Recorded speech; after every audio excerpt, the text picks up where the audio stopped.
La parole est à Marcel Rogemont. Merci, Monsieur le Président. Ce matin, la Cour des comptes présentait à l'Assemblée son rapport sur les prélèvements obligatoires. La situation est claire. Les impôts augmentent, les inégalités aussi. Votre réforme dite du patrimoine y participe.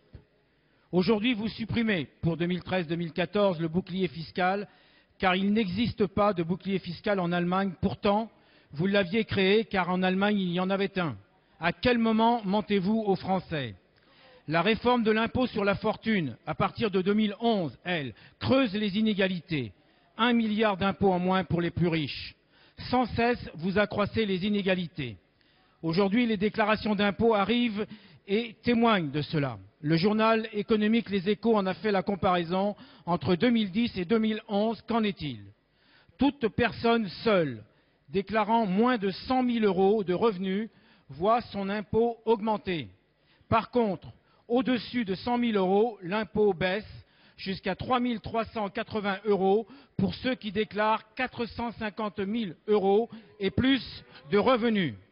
Pour tout ménage avec 2 enfants, l'impôt augmente s'il déclare moins de 245 000 €, mais il baisse s'il déclare plus. Les mêmes qui sont choqués par les minima sociaux ne sont pas choqués par les maxima fiscaux. Là est le cancer de notre société. Ma question est simple.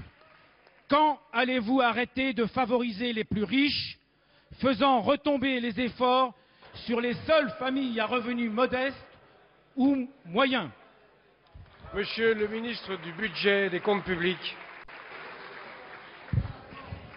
Monsieur le Président, Mesdames et Messieurs les députés, Monsieur le député, une formule à elle seule ne peut pas résumer une politique, il peut m'arriver d'en formuler, mais derrière, il faut que l'argumentation soit solide. La vôtre, me semble-t-il, est extraordinairement faible. D'abord, vous me permettrez de rebondir sur l'affaire du bouclier. Le bouclier, ce n'est pas le gouvernement qui l'a inventé. Le bouclier, c'est votre création.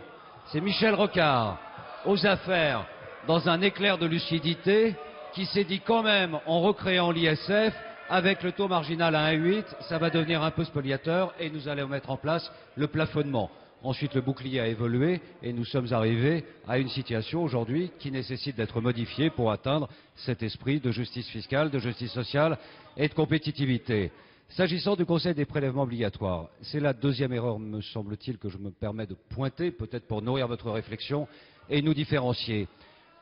Vous créez la confusion en reposant votre projet politique exclusivement sur les mêmes, sur les classes moyennes à travers l'outil fiscal. Mais les prélèvements obligatoires, qui à la fin de cette législature seront de toute façon moins élevés qu'à la fin de la législature Jospin, où vous étiez, malgré la crise et avec le choix politique de ne pas augmenter les impôts. Vous aimez les chiffres, je vous en donne un. Ils sont de l'INSEE, ils ne sont pas du gouvernement, ils sont donc indépendants. Les 20% des familles les plus modestes ont un niveau de vie de 7 200 €. Après la redistribution, avec les prestations sociales, dans l'effort de solidarité, il passe à 11 000 € grâce au modèle social, à travers la redistribution qui s'est améliorée. Eh bien, les plus défavorisés sont aménagés dans leur niveau de vie. On voit bien le sens de la politique que nous menons. Je laisse cela pour votre réflexion et pour les débats futurs. Ce sera une ligne de partage importante.